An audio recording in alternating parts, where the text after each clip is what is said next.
Badass Records podcast, welcoming you in for another episode. And this week it's episode 203 with the one, the only J. Ryan Landry. Follow him on Instagram at hippieskippyart, or skipperart.com is the website to check out all of his offerings. You can find him on Facebook too. Caricature art, parties, portraits, commission pieces, and more.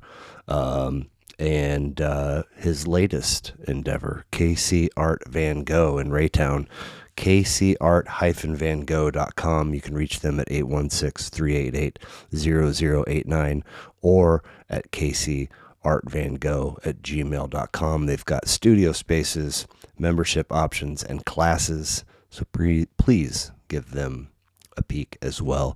Episodes of this podcast air Thursdays, more or less. You can stream it where you get your music and podcasts. You can view it on YouTube. Everything lives on the web, which is badassrecordspodcast.com. And for all of the latest on the socials, Instagram at Badass Records Podcast is the space for that. That's all I got for you this week. Appreciate you stopping by. Hope you enjoy the show.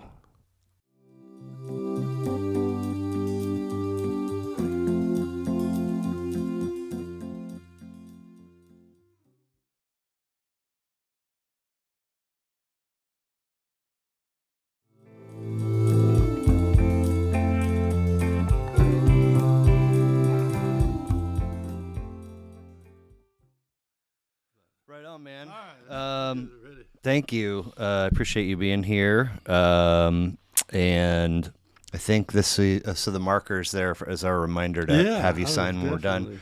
This will wind up being episode 203 of Badass Records Podcast, and very pleased to have J. Ryan Landry. That's correct. Right? How Nice to meet you. I'm good, man. Good. Nice to meet you, Blair. Appreciate you being here. At Hippie Skippy Art on Instagram. Yes. Plus skipperart.com and then Facebook. Caricature art, pictures, portraits, illustrations or something. Facebook, I'm not really, I kind of keep that now, friends and family. Yeah, okay. And just okay. Yeah. If I get 5 likes, I'm stoked. I got a niece that'll eat an ice cream sandwich and get 500 likes. There you and go. I'm like, how? Uh-huh. How? Uh-huh.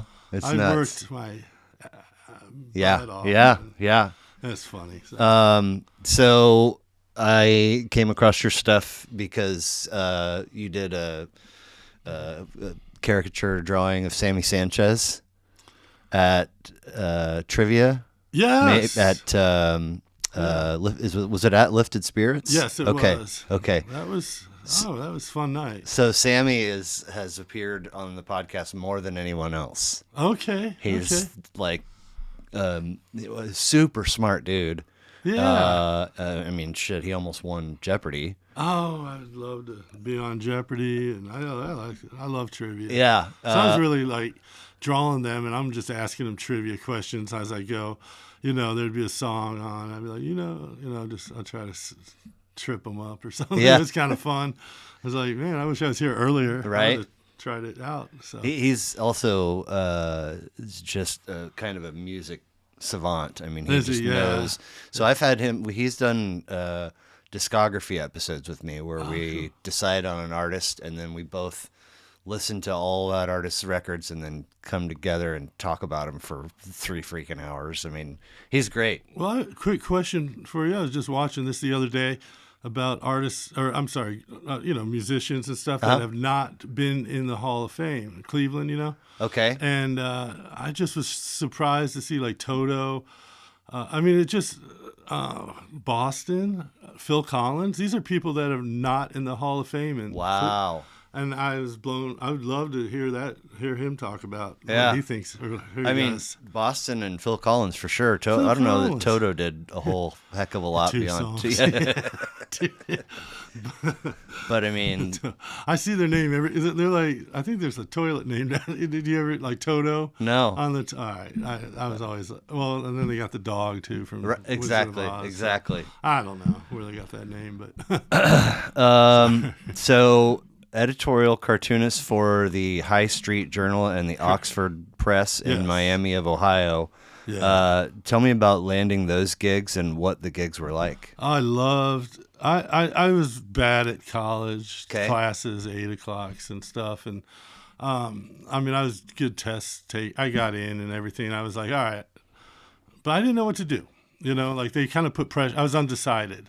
I started off like in engineering because I thought I liked math and science, and but I couldn't get past like calculus 2. You know, it's just I couldn't even get that far. I couldn't get calculus 1. I had to take it JoCo, and that was still hard. It just I had no idea what I was doing in college, to be honest, except to party. Yeah, I feel, sure. in high school I was a good student, varsity, and when I went to Miami, it's like 600 miles away. I kind of let loose, not advisable, but I found art as a great. It was kind of like I found art, and I never took art classes, by the way. Sure. That's not, people find that kind of ironic, but they had an opening for the school paper, High Street Journal. Yeah. And I was always a fan of comedy. We were talking before the show about that. Yeah. And what a great way to combine, comedy, jokes, something humorous, and something like artistic. And you can also be sentimental, like if Dale Earnhardt passed away. And I did a cartoon with him driving, through the pearly gates. And, it doesn't always have to be funny, but it has to be topical. Sure. And I was very adamant about saying I was an editorial cartoonist instead of political cartoonist because I wanted to keep it for everyone. Yeah. And it was no way near as divided as it is now. Back then, Right. I didn't even know who the candidates were that were running for president, but Bill Clinton was like a godsend. So, it was like the cigar era, Yeah. And I remember drawing a cartoon about the cigar and Monica, and then on Mad Magazine the next week, it was almost identical, and I was like, ooh, I had the same joke that felt good, on the same page.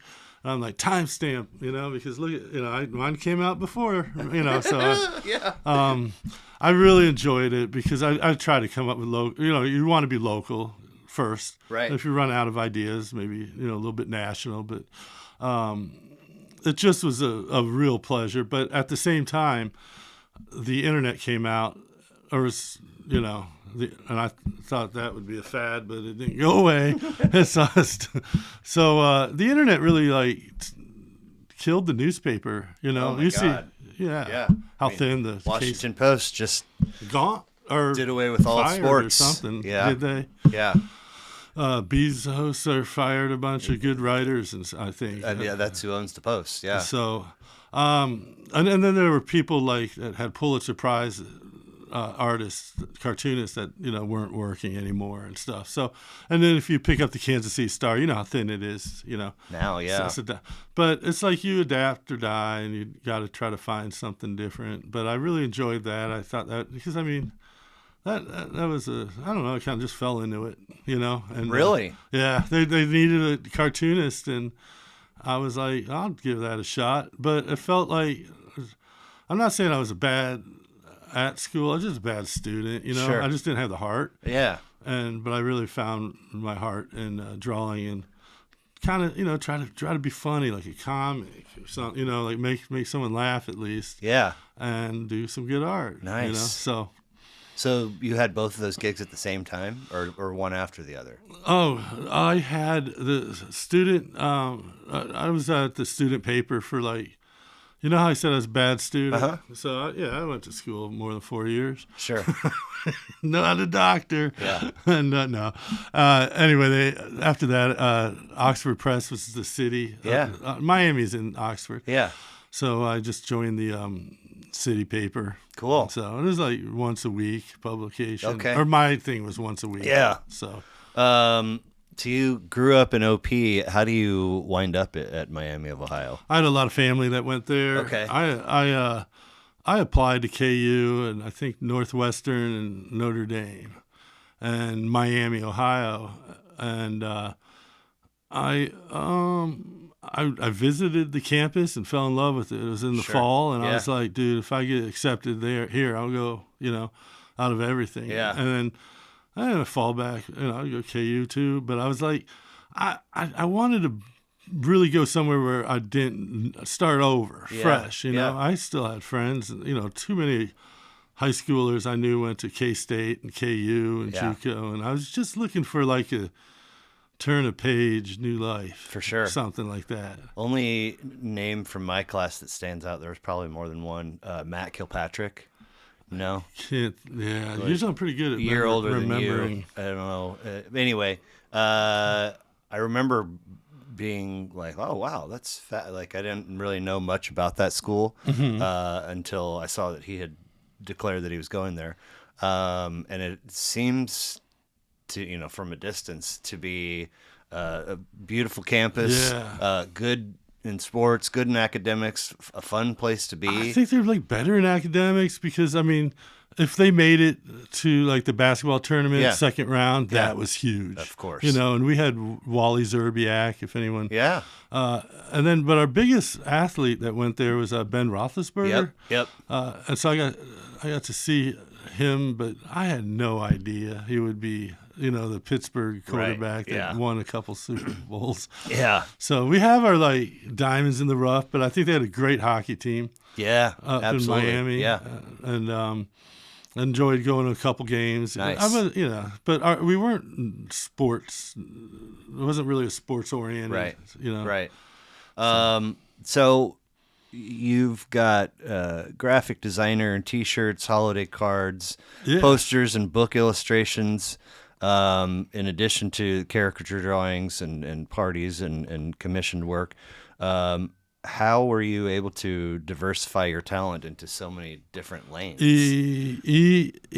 I'm trying to say the word easy, but it's easy because I'm like, if you're interested in something, you do it. Yeah. I did take like an art class in college, 1 or 2 or something. But if you are interested in doing it, you'll figure out a way. Like at the time, then graphic design was I think called communications, or but I just wanted to learn, and I think through that I was better at self-learning subjects I want, especially caricatures. I'm like, how do they do that? Well, it wasn't easy in the beginning, and then you got different ethnicities, and how do you treat people respectfully. I think a lot of people are afraid to get a caricature because you're going to make fun of them. Yeah. And there's a real famous, it's a gal, and she's on social, and she sits and does them on TikTok. Oh, yes. I know what you mean. Couples. Yeah. And she'll take like one feature of their face and make it like, exaggerated. Yeah. And they always laugh. Oh, yeah. But you could definitely find yourself in a situation where you upset somebody. I'm glad you brought that up because that seems to be a trend because of TikTok and everything. And I want to say she's out of Hawaii, but I could be wrong. Looks Polynesian. So she wears a glove and everything. And what she'll do is have a big nose and then the boyfriend or girlfriend coming out of the nose. Yeah, and it is very exaggerated, but it still has identifying features. For sure. And that is a challenge. And I've noticed lately that people have asked me, can you make me ugly? Is it possible? And stuff. And I'm like, ugly is not the right word, but very exaggerated might be. But I'm like, okay, here we go. And then I am just as nervous as they are because this is not my forte or not my specific area. You don't have that muscle memory. Right. That. But I'm like, I have fun with it, and I've had success with it, but it's just a new thing, new for me because of probably the girl that does it. Yeah. And I'm always, when I draw it, I want them to be accurate and a bit cartoony. Sure. I think when I first started, you can see like some of the artists, including me, 20 people sit in your chair and they'll all have the same nose. All you're trying to do is like, you're just trying to get a face down and places like I worked at Kings Island. It's like Worlds of Fun, but in Ohio. Okay. And it's just back then we would have a magazine called a Benetton magazine, and it had different like ethnicities, different people in there that you can practice on, and you learn like how some people's faces and everything kind of come together. Right now, I think the best tool I tell kids and stuff is just to go on YouTube, watch somebody do it there. Yeah. And man, I fell in that weird, I didn't have YouTube, I had Bob Ross, but Right. he'd paint a masterpiece in a half hour, Yeah. and I couldn't pause the damn show. So I'm like, I never was. I mean, now you can pause it, you could rewind, rewatch, you can do whatever. But I'd take a magazine and just take one of those teen magazines with the celebrities, and that's where I like to be real exaggerated because I don't want to like offend mom and dad and kid. I want them to walk away very happy with their drawing. Sure. But make it character. It's not a portrait, so you still make it funny. But I love to go kind of explore celebrities. You can be a little bit more exaggerated. Sure. Are they going to call you up? Right. No. Yeah. I was browsing Instagram on the toilet and I saw your drawing of me. I'm sorry, Tom Cruise. Right. I'm sorry. So, grew up in OP. Do you have siblings? I have 2 siblings. Okay. I'm oldest. Okay. And, we're about 4 years younger than my brother, and then 8 years my sister. Okay. She lives in Austin, doing real well, and my brother's up there in Lawrence. Oh, right on. Yeah. Nice. Any idea how mom and dad initially connected? Yeah. My dad was he's a great guy. I mean, he's turning 76 soon. Okay. Grew up on the East Coast. Was a lifeguard in Ocean City, Maryland. Oh. And so he's real proud of that. And fond memories that he has. He wrote a memoir and everything. Really? Yeah. Cool. And so he was on the East Coast, but I think he went to college in Cleveland, Ohio. Okay. Became a podiatrist, and my mom's side of the family they're all Clevelanders. Okay. So I grew up also, as a Indians and Cavs fan. Right on. I still can't pull the trigger on the Browns. So I wish them well. I mean, I'm just like, all those teams. So yeah, they're like my backup, I guess. Sure. So did mom and dad, when you guys were young, put on music to listen to in the home? Yes. Yeah. What were interesting? So on road trips, we, growing up in Kansas, we'd go back to the East Coast, either Cleveland and then Potomac, Maryland. That's where my dad is from. And so it wasn't something we do, it was like Christmas time. It would be the once a year deal. And I just remember growing up, my dad loved classical music. Really? Yeah. Okay. I was a kid, so naturally I didn't, I guess. Yeah. But I remember sitting in the car, and I would listen to the music, and I would have to play like a movie in my head, where like kind of, and I think it attributed a lot to like my creativity. I wonder, yeah. It really did. And every now and then, I'd be like, "Oh, Dad, can't we listen to Rod Stewart? Please, he's got that song, So we'd listen, to regular radio music. And there was a time too in the 80s where, like city to city, in between cities, you get static, and for sure. So I don't know how he found those classics, music. But to this day, it's like I enjoy listening to it because it really helps you get the creative juices flowing. I think. You mentioned that, and immediately I'm picturing dozens of episodes of Tom and Jerry, where there's always some kind of shenanigan happening with classical tracks playing. Especially Bugs Bunny too. Okay. There was a lot of that music was the backdrop or soundtrack. Yeah. And kill the rabbit, and that'd be Richard Wagner. There's even segments of where Bugs is conducting. Yes. Oh yeah. So that was. That probably played a part too. Yeah. So, what mom did she ever get a man to run? She was a rock and roller, Okay. and she always brags about growing up in Cleveland. There's a place called the Flats, and I want to say it's maybe equivalent to like Power and Light. Sure. And then there's a musician for the Eagles, Joe Walsh. Oh yeah. I want to say he's from Cleveland. Okay. That sounds right. So when he was young, before he was Eagles and all that and solo, I think he played down there. Okay. So she'd see him live. I got a great, interesting story about my parents. My mom saw Jimi Hendrix live. Seriously? Where? In Cleveland. Okay. And she was going because of the opening band. And you might want to double check, but she wanted to see the Monkees. I think the Monkees opened for Jimi Hendrix. Okay. At any rate, she didn't go because of Jimmy, but she saw him.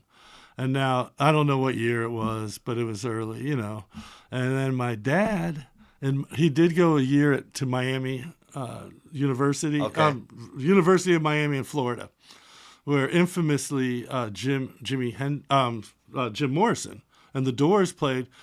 Exposed himself, got in trouble. Oh, yeah. He was at that concert, but he wasn't a Doors fan. He said his friends dragged him to it. Okay. I'm like, Dad, did it happen like, the Oliver Stone movies? He's like, he's just kind of, yeah, probably, I don't know. He didn't really like, yeah. Wait, so your mom wanted to see the Monkees, but she didn't go to the show because... she did go. She saw the show, but she was like, as part of the package, she also got to see Jimi Hendrix. Okay, so interesting. By default or by luck, really. Wow. Luck. So it's like the two of them, and then my dad, East Coast, I think, he saw a lot of concerts. I think growing up, normal, kids growing up. Yeah. And I think there was an airplane. Jefferson airplane, the Gray Slick. Yeah. Like, I think he caught her shoe or something, funny. like at one of the beach concerts. Yeah. I was like, do you still have that shoe? That could be. So, they're very much into, Beatle fans and everything. Yeah. And my dad did that Beatle record. It's funny because I have like Abbey Road, and I have an album called Meet the Beatles. Yeah. And then I'll have like 10, Mozarts and Beethovens that he has and stuff, Nice. And so I looking back, I really appreciate it because I never got into country. I never really got into rap. Yep. But I always liked, they're classic rock now, but I'm into that. I'm into some of the new stuff too, but it's a little different, a little harder. It's For sure. So, over here is the stuff that Mom and Dad were into. Yes. Over here is the list that you shared with me ahead of time. Thank you for that. Is there an album that stands out in your mind that wasn't something you heard because of Mom and Dad and wasn't something that you fell in love with once your tastes were already fully developed? Is there something that stands out where you go, wow, like a first borrow or a first buy with your own money or anything like that? Yeah, actually, on 95th and I'd say Antioch, there used to be a record store there. Now it's like a vet or pet store or something. Yeah. I think there's a barbecue place at one point. I can't. But anyway, you'd buy Street Side Records or something, I think it was called. Okay. So I remember buying my first CD, and it was John Lennon, Imagine. No kidding. Yeah. And it's got the drawing of his self-portrait on the it. Glasses, yeah. And then I bought the music from Fantasia. Okay. It's got a picture of Mickey Mouse. Yes, with the wizard cap and the robe. Yes. Yeah. And so there was just a really cool. Sorry to interrupt. Yeah. No, you're okay.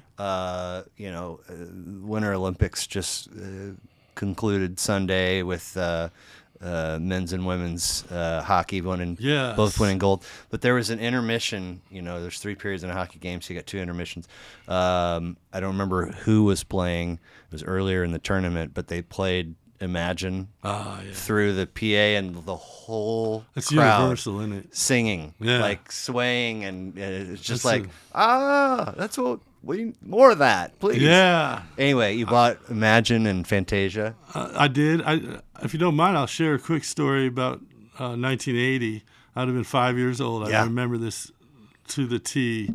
Everything about my mom picked me up from whatever, I think kindergarten, and she had a Volvo, a maroon Volvo. Yeah.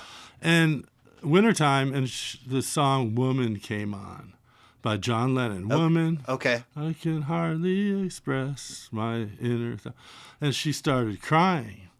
And it was December 8th, I think John Lennon got assassinated. Yeah. You know. Yeah. And I, as a kid, I remember it so distinctly because I don't understand why she was crying. Because I'm like 5 years old. If he is not here, if he's dead, how is he still singing on the radio? You know, like a child would think. Yeah. And I just remember that deep memory. And so, and then of course on the radio, you just hear, you hear that song and stuff. And I've shared this before on here. One of my mom and I's favorite song was "Empty Garden." Yes, by I love Elton John. Elton John. And I have a memory of her crying, and about John Lennon. yeah, and that, and then also there's, I don't remember when it's from. It might be, I don't know, but there's a Monday Night Football broadcast. John Lennon. When news hit the world. Oh yeah, Howard like they were devastated. Yes, and it was Howard. obviously it would have been a bunch of landline connections for information to get to them in the booth calling that game. But I remember John Lennon visited the booth, and Howard Cosell was a big fan. Yeah, there you go. So when that happened, I mean, nice, yeah. And there's fear. You think about those, Robin Williams, like these people that were like a major impact of your life. And I don't like cry when celebrities pass, but, like Robin, and Robin was a tough one. John was a tough one. Tom Petty was a real tough one for me. I think, unfortunately, with Tom Petty, I mean, I adored Tom Petty, but there was also this shooting in Vegas. There was a man in the window, and there was a concert going. Yes. And so that kind of like trumped, not like, that was a headline, but I think that same day Tom Petty died, so that always, I got one for you. Michael Jackson passed away, but I think Farrah Fawcett died the same day. Did she really? So guess what the headline of said? course, You don't hear about. Wow. So you mentioned your dad seeing concerts as a kid being normal, a normal thing, and I can vouch for that too. Is there a first concert memory or an early concert memory that stands out for you? Yeah, I can tell you my first one. I do remember like winning tickets to Violent Femmes in 1992. Okay. Fortunately, it was on a Wednesday. I was going to take my buddy. Me and my buddy were going to go, Jake Sims, and our parents ran into each other at the grocery store, and they were like, nope, they're not going. So I don't know, I was too young. But my first concert, on my own was Steve Miller. Okay. And I still call it Sandstone. It's always going to be Sandstone. Okay. Yeah. I don't know what it's called now. And it's always Sandstone. Yeah. But I got fooled by him. He falls down on the stage, and he's just laying there on his back, and he's singing all the classics before. And I'm like, what's going on? And then some medics came by, and they're like trying to revive him. And then somebody pulls out like some panties, a medic, waves it over his face. And all of a sudden, Steve Miller comes back to life. And I was like, it's an act. Wow. You got me good. I thought you had a heart attack. But apparently he did that at every show. And I was like, man, I just, first concert. What's he doing? That's wild. What's he doing on the floor like that? I was wondering where you're going to go with that, because I'm pretty sure there's like some well-documented anecdotes of him like just going off on people in the crowd, like because he's maybe doing acoustic whatever, and they're talking and just being a dick to his fans that have paid to come see him. I saw Mandy. I always mess his name up, but Mandy Patinkin. He's an actor. He was in. We'll get to his acting in a second, but he also was a famous singer. Did a lot of Broadway. Okay. And he just, and this is at Kaufman Center right when they opened, and he's with Patti LuPone, another one of those Broadway icons. And he stopped the show. He's like, I don't want you recording me, lady, and I see the red light going on and off, and you can't do that. And just went off, stopped his song and went off. And poor lady was like in a wheelchair, and it was an automatic wheelchair. And she's like, I'm not recording. I am. And it was an embarrassment. Holy shit.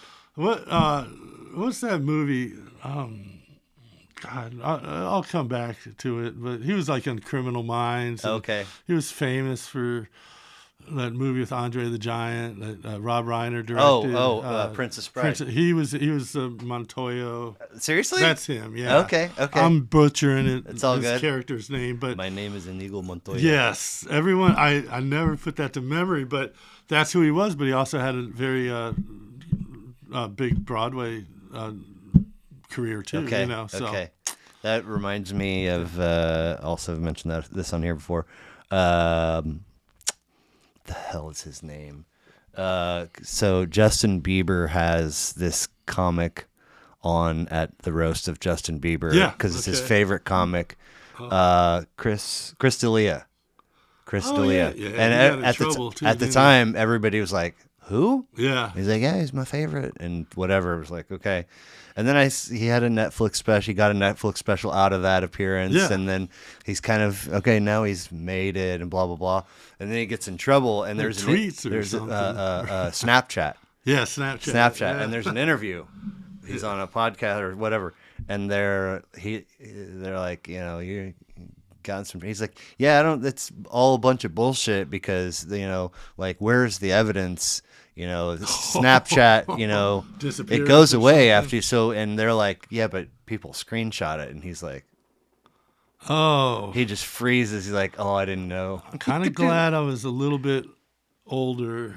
I'm just so happy I didn't grow up in that age where I'd be all like, oh, Betty Sue likes me on Facebook, and didn't have to deal with it. Yeah. Because if you are bullied, that's like 24 hours of crazy. Or torment or anything like that. And back when we grew up, we just, I don't know, it's just a lot different time. I just feel very fortunate to have analog and digital is what I call it. Well, you mentioned you win the Violent Femmes tickets, and your parents run into each other at the grocery. It's like.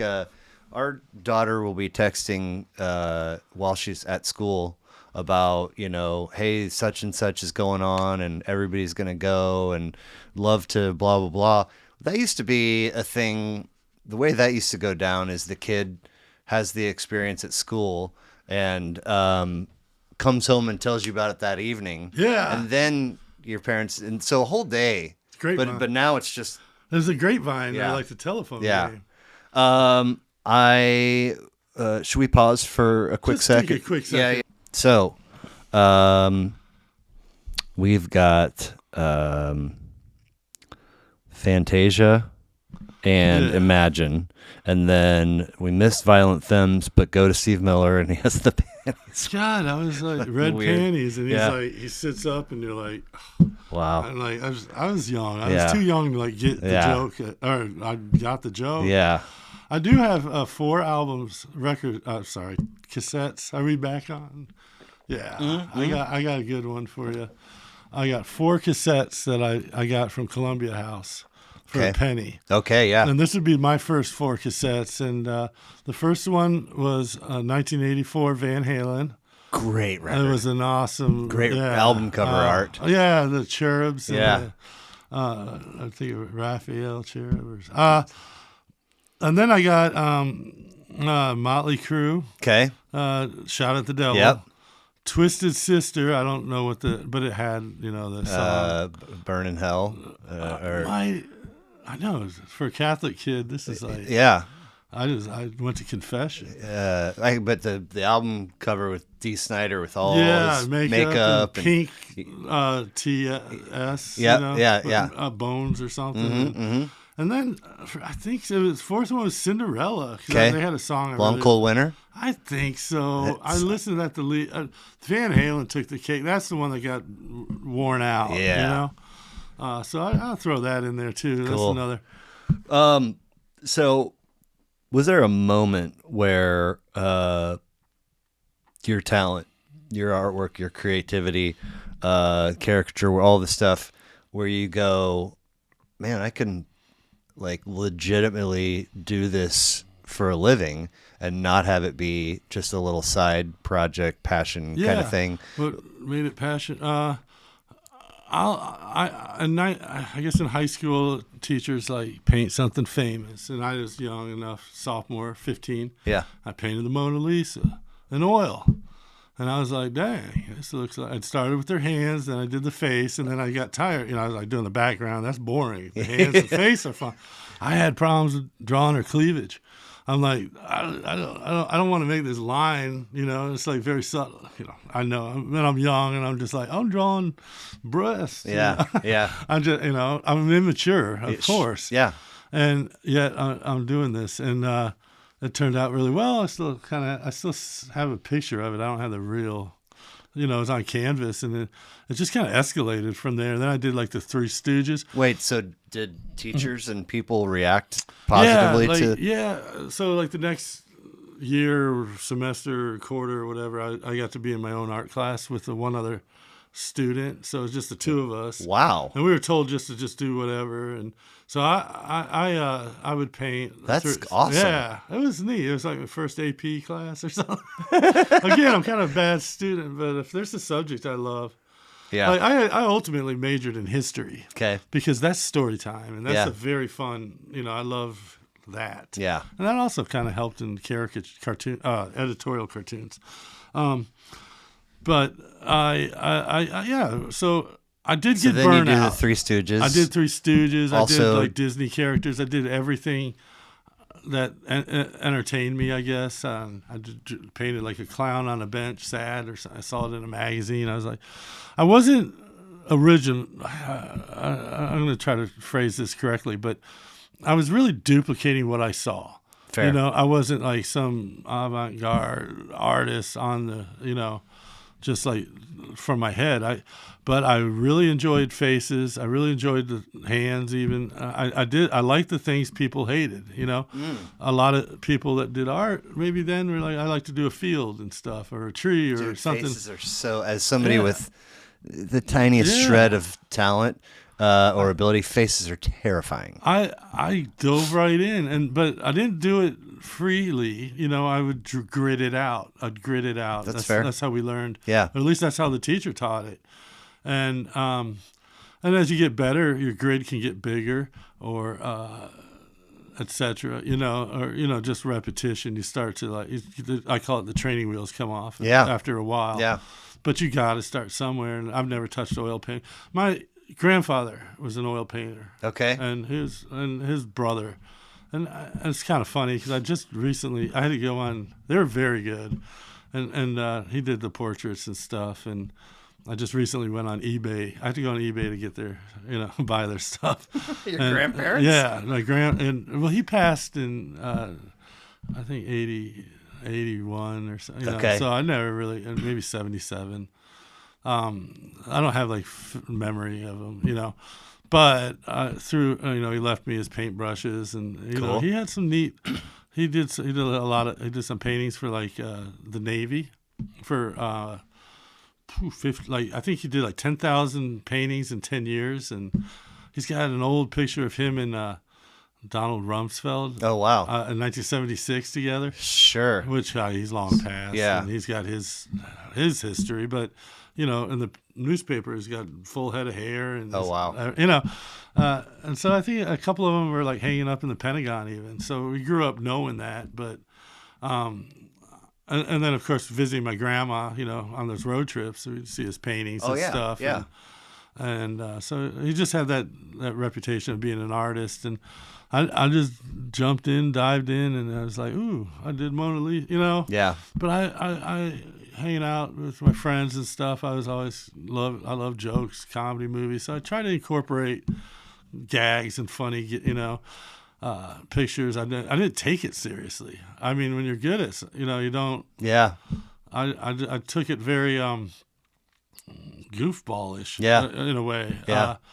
I'd get in trouble. We had it over. Just draw friends and in class and stuff, but with a. Maybe it's my way of bullying. No, I mean they weren't like but at any rate, it's just it's just one of those things that I love. I did burn out, and when I went to Miami, I was like, no more art. Took a couple years, and I'm like, yeah, I better get back into something like this. So, and every day I'm still learning new. I follow other artists that are amazing to me. I use YouTube, and if I do a portrait or a dog portrait, the next one I do is like the NFL. You want to be better the next day or next game. Everyone's got to be. There's a million trillion better artists out there than me, and I just got to be better than the last picture or learn from it. So yeah, especially with caricatures or any of it, really. They're always coming out with new Adobe Illustrator, Photoshop. And now AI is like a game changer. So I'm not worried about it. Right. I love doing it. So cool. Well, man, I appreciate you sharing your list with me ahead of time. If it's okay, I'll absolutely run through them in Let's do it. Chronological order. So if we do that, we start in 1968 with the Beatles' White Album. Yeah, that's a very hard. This is a very hard list to put together, so I put a lot of thought into it, and I try to think of like different generations and like where I was when that came out. And I wanted to put Meet the Beatles, but I crossed it out because I became a Beatle fan when I listened to it. And I just thought maybe it's so hard. It's like picking your favorite child. I know. I want to go Abbey. Sometimes I'm Abbey Road. Sometimes I'm Rubber Soul, but I thought this one White Album was 10 to 14 for them, 30 tracks, 93 minutes. Fab Four out of Liverpool. This one's made a couple of lists. It's always a treat to revisit. To your point, you had a couple others contending, but you land with this one. Why?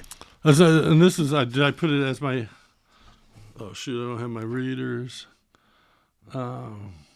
Oh yeah, this is which songs? Like what songs? Why? Over Meet the Beatles, over Abbey Road. Very fair. Because when you follow the Beatles, you start with the mop top, and I was a very big fan of the 50s and 60s, and I'm not gonna say I loved Buddy Holly over Elvis, stuff like that, And we had a radio station back in the day here in Kansas City. It was 710 WHB. Yes. And it was 50s and 60s. And I just fell in love with that music. I'd see a movie like La Bamba, and I'm like, oh, what's that about? And that's probably where the Buddy Holly came in. Yeah. I remember watching this movie Witness, and it had Harrison Ford, and and he's tinkering on a car, and he gets the radio working, and it's Sam Cooke. And it's this song, Don't Know Much About History, Don't Know Much. And I'm like, what is that song? I love it. And so I don't know if it was the history in me that I just thought maybe I'll just start there and listen to I know music is so old, but I really, really enjoyed that. And then, but when I got into the Beatles, it was always I loved the Beatles over Elvis, that famous question. I like over the Rolling Stones, but again they're great too. I'm not the Who, all that. It was a whole genre of movies, or I'm sorry, a whole genre of the 60s, and British invasion and American music, and I just absorbed it all. And but there was something special about the Beatles to me. I didn't have an older brother or a father or an uncle that said you forced it down me. Right. I discovered them on my own. Okay. In fact, I'll just say Jason and I would listen to Meet the Beatles as kids. Yeah. And we were just running around like singing the songs, and we were big Monkey fans too. Yeah. Hey, we're the Monkeys. Yeah. It's just something that, with the cassettes, if you got your hands on a cassette, it was fun to flip, or even make mixtapes. So, but it wasn't on Q104, back in the day. No. So when I found 7:10 a.m., I really enjoyed it. I know I'm kind of talking in circles. No, you're good. But I really, there's a special place in my heart for the Beatles. Yeah. And John Lennon, with the story I told you about my mom, and then understanding, like trying to Helter Skelter and the whole that as a kid. Yeah. That was too much. I just like, why would someone do that? That's kind of maybe my first moral compass was like, why would you do that to somebody? Because you're, Yeah. And so my my folks split in I think 79. Anyway, my mom's sister moves in with us, and they went and bought new cars together one day. Yeah. They both bought Toyota Tercels. Oh yeah. It's a tiny little. My mom's was, or my aunt's was silver and black, and my mom's was like orange with tan interior. And my aunt got AM/FM. My mom only got AM. Yeah. And so literally that dial never moved from 71 WHB. Yes. Just oldies all the time. And it's such a piece of my musical fabric, but I only recently discovered that WHB weren't the call letters for that station. Okay. Do you know what it stands for? Wichita? No, I don't know. World's Happiest Broadcasters. Oh, I like that. Makes sense. Yeah, because they're listening to oldies Do you all the remember time. Mike Murphy? Yeah, of course. Yeah, I think he was on it after or something. Yeah, I don't know. yeah. You said World's Happiest Broadcasters, and I instantly thought of Mike Murphy. Yeah. So we, Oh, like Dear Prudence. Yeah. Like the songs. I mean, they just rolled in one after the other. That's the thing. Every song from their canon, or is that what you'd call it? Yeah, Or album, catalog, canon, yeah. discography. It's not really. Many kids, I met many people that are like, I try to learn how to play guitar, and Blackbird would be the song they learn on. Yeah. Again, I'm just like, looking through some of these. All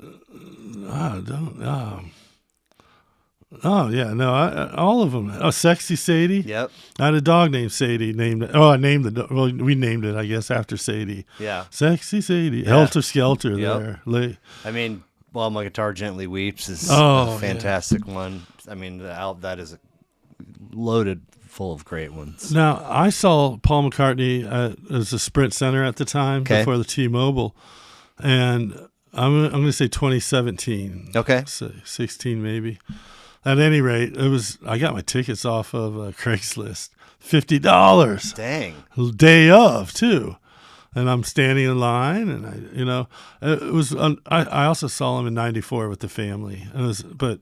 Going back to the 2017. He talked about the band, his stories. He said, "This is a guitar George Harrison came over with and wrote to my house."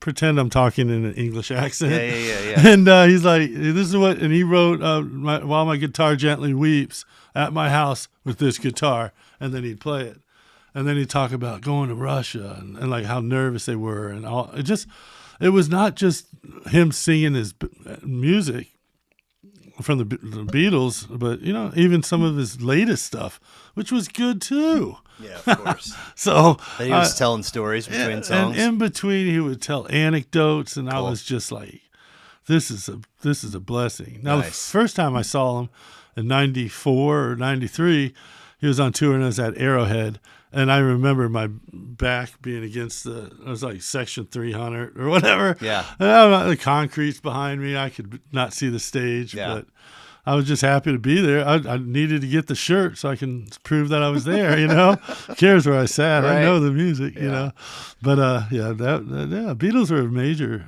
influence. They're not just a powerful presence, I should say. I'm not a musician or anything. Right. Well, a 2-year leap forward to Van Morrison's Moondance. I'm glad you brought that up. Third of 51, including one from this year for him. 10 tracks, 38 minutes, Blue-Eyed Soul / Celtic Rock out of Belfast. Another epic album. Has made at least one list. Tell me your thoughts on Van Morrison and Moondance, please. Yeah, it has to be this song. Now, everyone knows, I don't even think Brown Eyed Girl's on it, right? No, that's a different, and that's what most people think of. I was in high school. We had a Coach Ewing. He was a soccer coach, maybe, that's at St. Thomas Aquinas, and he was kind of one of the cool teachers with the goatee beard thing going. Yeah. But he also had a radio that played CDs in his classroom. I never even took his class, but he was known for, I guess, playing this really? record CD. Yeah.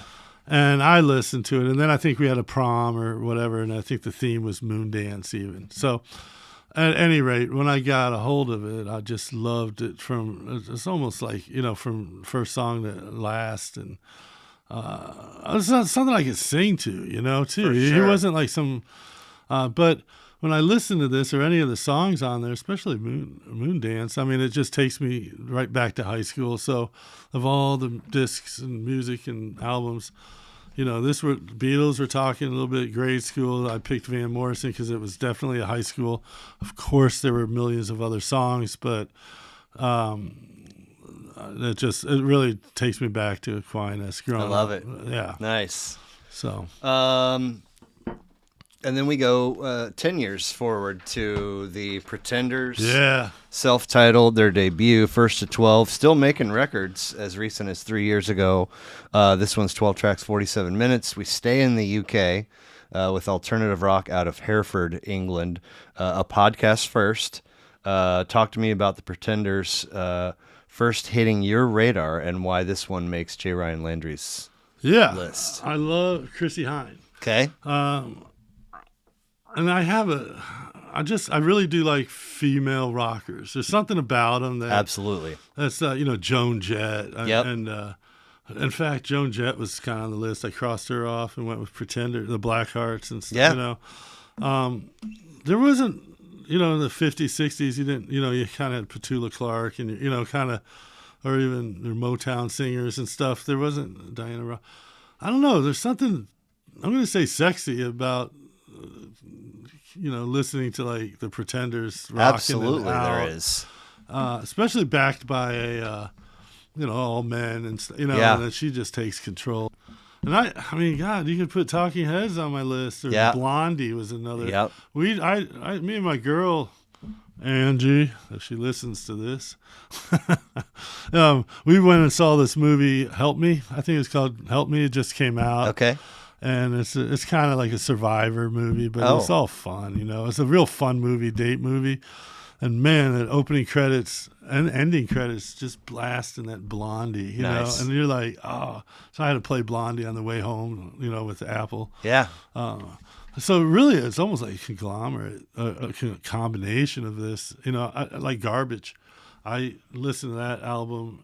I had a 40-minute drive to work, and I just exhausted that album, everything Garbage. And but yeah, I kind of put her as a front runner for me, at least in my life. Just when MTV came out, and I was around when it came out, in the early 80s, and, Brass in Pocket was one of the songs they probably played 5 times a day. Yeah. And so you can't help but be ingrained to all that Huey Lewis or whatever the MTV effect that it had on people. For sure. But the Pretenders were definitely part of that, and that's why ultimately I went with them. Nice. Their videos, Yeah. It's a lot of video. 4 years later, in 1984, we get Unforgettable Fire, U2. Another hard one because I can't pick what album I like. 4th of 15, 10 tracks, 42 minutes. We leave the UK, but don't go far for rock out of Dublin. This one's made at least one list. It's a wild, varied catalog of theirs. Tell me about this one edging out the rest of their records, and how well do you know the other titles? Yeah, I do. Boy, was good. I mean, I think the number one With or Without You was Joshua Tree, and I just like that haunting song, Mother, on the last track or something. They're Beatlesque to me because I think I can listen to their album, every song, and I love all their albums. And I didn't discover them until high school. I was, I think the first song, Sunday Bloody Sunday, played. I was like, I like that. I don't know who they are, but I like it. Yeah. And then Bad. Let's see, Bad on here. I chose this album because I did tell you that I had Van Morrison and high school, but I felt like U2 was my college. Okay. So Yeah. I liked pop. Yeah. Came out. It was a little, and they always seem to be reinventing themselves too. Yeah. And I think they dropped a new album. Is that how they say it? On Ash Wednesday or a song or something? Oh, did they really? They did. They Wow. did. I think it was or they have something coming out. Okay. And Bono to me was the epitome of cool. He was my Elvis, or Yeah. and yeah. So when I went to art class, like that body class or whatever, I took that. I listened to this. I had one of those portable CDs Discman? players. Yeah. Yeah. That if you bump it, it's gonna move or skip or something. And then they came out with something to help that, prevent that. Yep. But so I listened to that on my walk to classes in Miami, and just dove into them all the way. Cool. Everything You Can't Leave Behind and everything. So I was actually it was like senior year. I played Zooropa every day to my carpool. That was 3 other freshmen. I was a senior, and it was kind of funny. I don't kind of name drop. I hate doing this. I had a chance to meet Bono. Oh, really? I was at a party in New York City, and it was like the last show for Saturday Night Live, and we're all sitting, just standing around, and they come up to me and they're like, "Bono's here." I'm watching The Killers, by the way. That's who they get for their like season finale, and I'm like, "This is incredible." And everywhere I look, I'm like, "There's a celebrity." There's, I remember like looking at Aziz Ansari. He was on Parks and Rec. Yep. And I'm staring at him in the bathroom line, and he gives me like, "What the?" I'm like, "I'm sorry." I'm just like Tripping out, yeah. Tripping because I'm from Kansas. I don't have any real. And anyway, they tug me. So the girl tugs me. Is like, "Bono's here," and I was like, "I'll go, I guess, meet him." I didn't know what to say. My hands were shaking. He was talking to Ben Affleck. Oh. He was on Saturday Night Live. Yeah. The host or something. And I just remember saying to myself, "Hurry up, Ben. Jesus." Because I wanted my turn to talk. I didn't care. Anyway, he was, how they say you don't want to meet your heroes? Yeah. That phrase. Yeah. I'm telling you, I said to him, I was nervous. My hands were shaking. I was like, "Can I just get a picture with us?" And I'm going to fumble the words. And then he just was like, "Take your time, mate. No problem." And he posed with me. He gave me a cheers kind of pose, with the glass in the air. He was the nicest guy. And all I wanted to do is like say, "Thank you so much. You have no idea." I even told him, I was like, "You're kind of like the John Lennon of my generation, growing up," because in a way, at least that's how I interpreted it.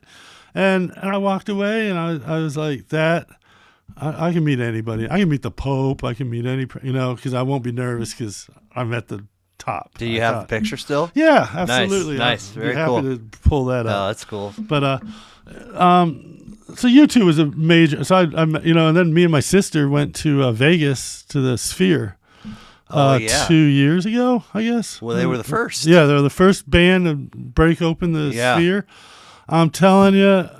You're you 4 years younger brother, 8 years younger sister. Correct. And you two went out to see U2 at Sphere. She loves traveling, and I would say she wasn't a big U2 fan before, but she is now. Nice. And when I saw that concert in that Sphere where it blew me away. I was on this earth for 49 years, and no drugs, no alcohol. You can just soberly walk in and say, I can't believe I'm experiencing this.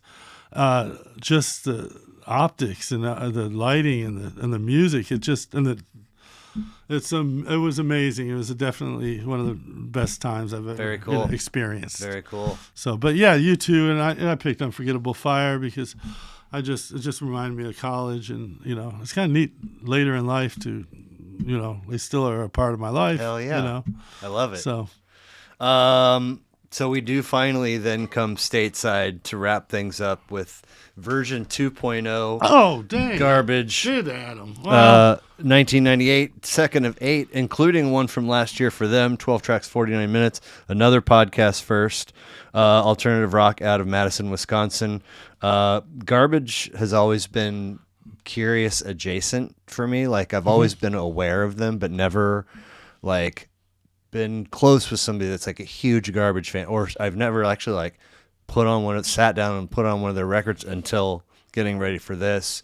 The only way that they have been directly in my line of sight is that they used Push It for NHL 2000 on PlayStation. So when you put that disc in the PlayStation and fire it up, there's a video, and that tune is the background music. So I was very curious because their fan base has always been like kind of varied. I'd probably be odd in the crowd. And wide. Like a lot of folks, Garbage, and their Garbage is blah, blah, blah. I really enjoyed this record. First time listen. But what was your introduction to them, and why did this one I never liked that song, I'm Only Happy When It Rains. Right. That was like kind of the radio thing song. And then, but it's fine. It's just alternative radio, and that was on a lot. I would drive from Oxford, Ohio, from where I was going to school, to Kings Island, and it's 1997. And I had a CD player in my car, and Garbage was it. So that was kind of my obsession, was listening to that album to and from. So it does have its roots for me as a college kid. Drawing caricatures for the first time in life. Yeah. So that's where it ties in. She just sounds so sexy to me. I just like, and I really wanted to kind of be a little bit diverse, I did not too, so I had a couple ladies and a couple men and, So you owned this album on CD and you went and got it because... I think I probably was Push It or some song like that. There's another one on there I really, that got a lot of radio play. But, and then again, I kind of maybe added it to this list because there's not a song on that album that I didn't like. It's a top to back, no skips. That's what we don't have. This, you hear a song now, you can buy it for $9.99, just listen to it, Yeah. Some of that B-side music just doesn't exist. Yeah, it's weird. You're just going to get what you like, but there's so much, Van Morrison, if you listen to the B-side, there's so much good stuff on there that I think gets lost in this. Is that a bad thing? I don't know. I think, maybe somebody in the 40s says, you're missing out on, big band, you're not listening enough to, it's just generational and it's the times we live in, but, I'm sure Taylor Swift has an album and you listen, they'll listen to front and back, but I don't know. I wanted to be conscientious about my choices and use that as my guiding light, stuff I liked all the way through. Yeah. And then stuff that represented the times and period in my life too. Of course. So they had their self-titled debut before this one. Yeah. And then 6 others after this comes out. Are you familiar with those? I'm not. No? There's like something like a song, "Blood for Poppies," I think, or some song that again got radio play. Okay. And it was like I think they were like coming to Kansas City, and I was like, "Ooh, I'll go. That sounds fun." And then it was like a small venue. I was like, wait a minute, why aren't they at Arrowhead? Right. That's my perspective. Right. But I would love to see them and stuff. Yeah. And what's her name? Sherry. It'll hit me in a minute. But at any rate, the lead singer, she just had that sexy, kind of reminded me of a modern, Chrissy Hine or somebody like that. Yep. And again, backed by men, or not, I'm not trying to turn it into like female male thing, but she just dominated on stage. I loved it. That's great. So yeah, and I guess it's representative of a lot of bands like that. I do like. It was very hard. Again, I guess you get this all the time. It's very hard to narrow it down. For sure. For sure. All the time. Yeah. And you know what's great? I never have to do it. I know.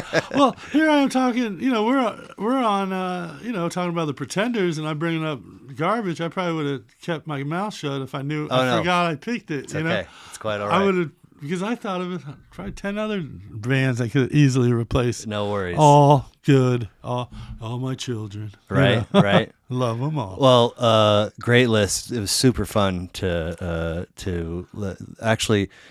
Garbage version 2.0 and self-titled Pretenders were both first listens for me. Yeah. Now, I can't believe that. White Album, Moondance, and Unforgettable Fire I know well, right? Yeah.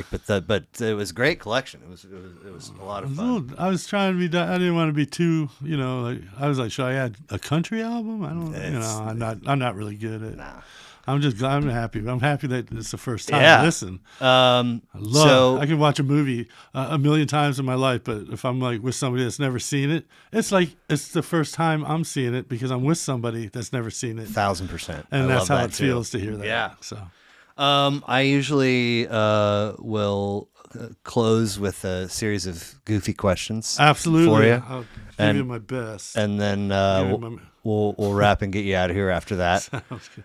So the first one is you're given the ability to have a cup of coffee with anybody of your choosing, dead or alive.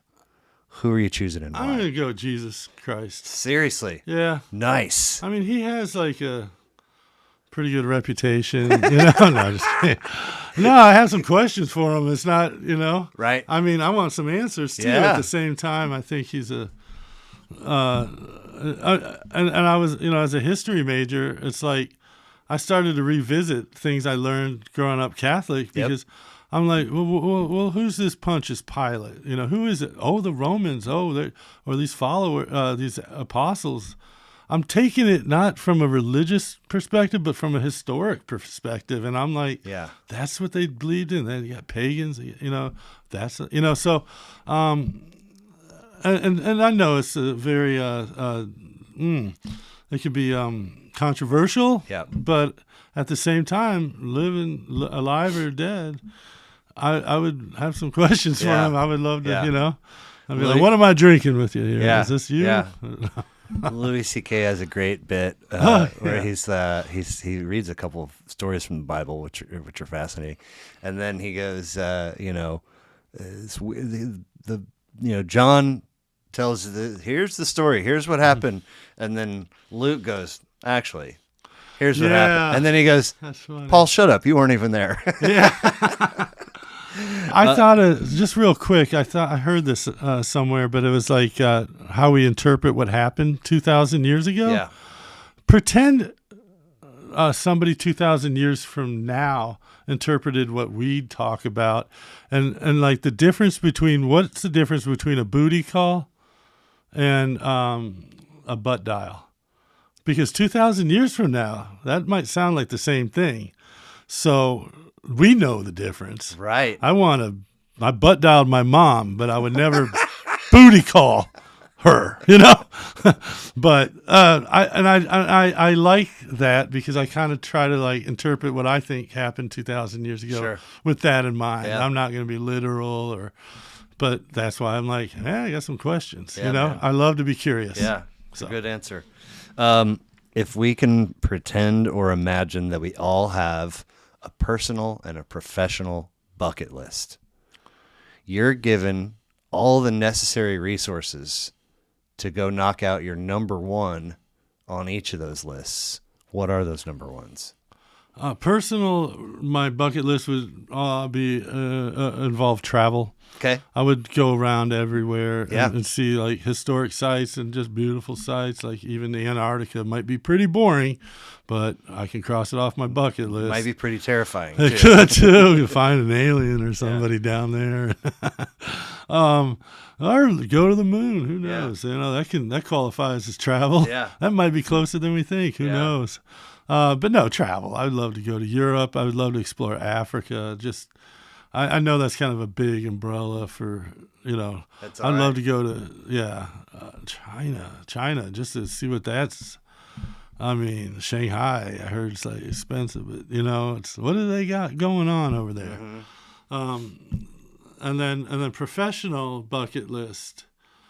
That's a good question because I feel like I am checking a lot of things off. I don't want to don't want to be famous for art. I don't want, Right. and a lot of times when it comes to like financially, it can be a struggle. Yeah. And I hate charging people. I mean, like, a friend will say, I've got a wedding coming up, and I'm like, yeah, you know, and then I'm like, got to charge it, you know. Yeah, you got to. But every time they're like, yeah, that's what you're supposed to do, you know. And I'm like, I know. But I don't know. I would love to keep growing in art. Cool. I don't have, I like the path I'm on, so I don't really have a bucket list for that. But, That's great. You know. Draw a caricature of a famous. I did a caricature of like Kevin Nealon. Did you once really? And got to go up when he came to town. I gave it to him. Very you know. cool. So, and he's an amazing caricature artist too. If you Is he if you type Kevin Nealon art and see what he does. Okay. Yeah, Okay. that is something that he's good. But I mean, you know, maybe I'd draw a character, have Bono sit down. Yeah, You know, for yeah. Be too nervous to draw then. That's awesome. But that'd be a bucket list. Yeah. You know, just keep doing what I'm doing. Yeah. So you're given the ability to visit your past self. Yeah. We're not trying to change who you turned out to be. This is not a thing that's got regret oozing out of it. It's just for grins. But you get to visit your past self at any age of your choosing. What age are you choosing, and what are you saying? I'm going to say, it's a great question. I listened to this, I don't know, it was on TikTok or something, but it was a young kid, and he was doing this slam poetry. Okay. And it was talking about himself, like, having a party with all the ages he was. Oh. And normally I scroll. I don't want to listen to this guy. But man, it was so powerful for me that I saved it. And he's talking about, like, don't worry, when you're 7, you don't think of, I don't know. I'm gonna butcher it, but Right. he visits himself in every age and talks about, like, don't be scared. You'll be all right. You're hurt now, but things get better. Just like, I was like, yeah, that's pretty good. I'll save it. Me personally, I loved growing up as a kid. I had great friends, family. I might, if I could, I'd probably like shake myself in college and be like, just take this serious a little bit more. Fair. I mean, you have your fun the first year, or first semester, but I kind of got a little out of hand, and I would have been like, you don't have to be an engineer. You don't have to do, a lot of pressure you get, from, do the art. Go back and focus on that. I think JoCo is a great school to learn graphic design, and then if you want to go to 4-year college or learn it yourself, I don't know if you have the motivation. Right. But college was a pivotal time. It was very fun. It did shape me who I am, but I think it held me back. And I would have wished I took it more seriously, and I wish I maybe focused on like a design and art more. Fair. So that would be who I'd visit. You're aware that at one time there was a television program called Fear Factor? Yes. You win by tolerating gross. Yeah, and an amazing podcaster, I think, hosted that. No, That's right. That's right. So this is not that. This is not reality TV. Okay. You're not winning a prize by tolerating the gross. You are, however, discovering that you've got to get from point A to point B here in the real world, in life. And in the middle is your greatest source of fear, anxiety, creeps, whatever it is. You got to get past it. What is it? The unknown, and just having faith to keep going forward, because I have failed many times. Many times. Everybody fails. Yeah. And a lot of times people will give up and not keep moving forward, and you got to keep moving forward. Sometimes I need that motivation, and so I'm going from A to B. It's not just a straight upward trajectory. There's going to be, you never know. Yeah. What could happen? So the unknown is it for you. Yeah. And then just having faith in yourself, because it's. I remember, let's say like the most successful people in the world are also the biggest failures too. It took Edison 300 tries to come up with a light bulb. Well, that's how you grow, is failing. You have to fail. Learning from you have to fail, but not give up either. Because if you just pack your bags and go home, well, I mean, nobody takes a straight shot from nothing to success. Right. So that's what I would. I love it. Last but not least, please complete this for me. The world would immediately become a better place in which to live, if only. If only people would. That's kind of hard to say. I'd be like, not invest so much in technology, media. Get out of the house more. Get back with nature. I think. I think technology is amazing. I think AI and all that's great, but we are so self-dependent. It seems it's like we're not thinking for ourselves. We're having AI write our resumes and stuff, and I feel a little I feel blessed because I didn't have to. I had to go to the library. I didn't just have Wikipedia. I see the benefits of technology and everything, but I also see the dark side of it. You want to meet a girl, you had to go to the bar, you had to meet them in person, you meet them in church. Now it's got an app for it, And I'm not saying that's bad, but I'm like, I think it's we're all a little bit too dependent on technology and not being who we really could be, And that's why I said travel in an earlier question. I just want to be curious and explore, I don't want to live in an one bedroom apartment and have Walmart deliver my food and, there are benefits. So it's a dicey answer, but I hope you get what I mean. Absolutely. I think it'd be a better place if we started being kinder to each other. Yeah. And not judgmental. Yeah. I mean, I absolutely, getting back to one with nature is great. I also, a number of reasons why I started doing this. One of those being, I think it's important to sit down face to face and have Zoom conversations. So I've done 203 episodes, virtual, none, with somebody on the other side of a computer or whatever, because I think it's important to. It's more organic too. Yep. You're going to get a better answer than somebody that might be looking at their phone off to the side on a Zoom meeting, exactly. or not wearing pants. Right. Yeah. I got pants on today. Thank you. Yeah. So we've got at Hippie Skippy Art on Instagram plus Facebook, skipperart.com. There's you can get hired for parties and commission stuff via the website, and other plugs. Something I'm trying now. Again, you got to always throw track in front of you because there's no, you're not sure I don't know how to do this. I'm just, throw 100 things at the wall, and if you're lucky, 2 stick. Right. So what I've been doing, I've been going around to like a lot of pet hospitals and stuff, and and I'm asking if it's okay if I can come back and just hang a couple pictures up, because I do pet portraits.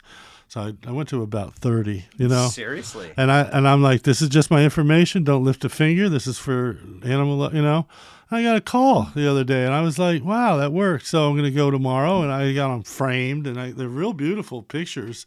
If anything, you can just look at them, and I'm happy. But I got a little QR code that you can, click, and gives you information. Just to my website, and it gives you direct. And so I know it's a little slow right now because of January, February, March. We don't really have many parties and stuff. And so I have to do portraits or be diversified. Yeah. I'm working on taking photographs for this magazine, and cool. This is called Seniors Are Us. Okay. And it's a takeoff of Kids Are Us, but and photography is another, I feel, falls under the art umbrella. Yep. Not great at it, but, but it's something new, something different. And who knows what happens next, Cool. It's like, that's where I'm at. Yeah. I love it. We'll find out. Yeah. Is there anything that you had hoped that we would cover this evening that we did not? I had a wonderful time talking to you, Blair. Cool. I think we covered everything. All right. I might have wish I had sharper answers on my music, Why? But I think they were great. That was fun to explore. I'm a cinephile. I love movies too. We can maybe cover that another, Yeah. But I really enjoy what I do. I really do love what I do, and Cool. I think that's key. And I think if anybody can find that, that's a success. That's magic. I don't need the money. That's what I said. Money will come. Yeah. Things like all that. Don't stress. Just do your thing, do it well, and keep learning. Yeah. So Embrace the failures. That's embrace, and that's exactly right. I started working with wood. And making boxes. I'm using a laser machine, and I'm literally burning through wood. Just practicing. Go to the living room, watch YouTube. Say, hey, okay, I gotta try that, And but to take from a famous TV show, just always be curious. Be curious. Be curious. If you're curious, you'll get to the answer. You'll want the answer. Yeah. You'll want it, and that's what I think that. What material did you make that out of? Or how, you just be the dumbest person in the room. A friend told me. Yeah. And don't act like I'm good at that. Yeah, I am the king of the dumbest person in the room. Yeah. Ask questions and go from there because you'll be all right. Right on. But if you're, I want 6 figures in 2 years. That never happened. Right. Maybe, I don't know. Well, J. Ryan Landry, I Yeah. appreciate you sharing some of your Tuesday evening with me. It was really nice to meet you, and hope to talk to you soon. Absolutely. I had a blast. Thank you very much Absolutely. for having me on. Thanks.